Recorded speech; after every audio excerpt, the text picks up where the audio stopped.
Շատ տրամաբանական է, որ իմ նման անձնավորություն իր համար առաջնահերթությունը Իրանի ամբողջականությունը եւ հզորությունը պահպանվել, ավելի շուտ կայունություն եւ ինքնիշխանություն, որտեղ հզորությունը կարելի է տարբեր ձևեր մեկնաբանել։ Բայց թե սցենարիոները ոնց են գնում, արդեն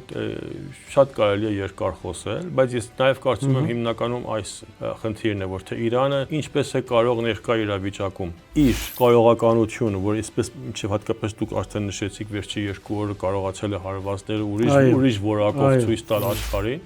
ինչպես է կարող դրան մոբիլիզացնել, օգտվել եւ կապիտալիզացնել դիվանագիտական ասպարեզում առանց այն որ մեկ սահմանից ավել ընկրկի։ Իսկ թե Իրանը ինչպես կլինի, իմ ընկալմամբ Իրանի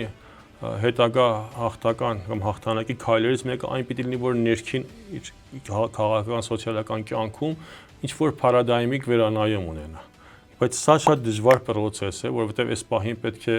արևմուտքը, որը ինքը այսպես միատար չէ, դա ինքը շատ կարևոր երևույթ է, թե արդյոք Իրանը իր դիվանագիտական process-ներում արևմուտք ասելով այս պահին ինչ է հասկանում, Ամերիկա ասելով ինչ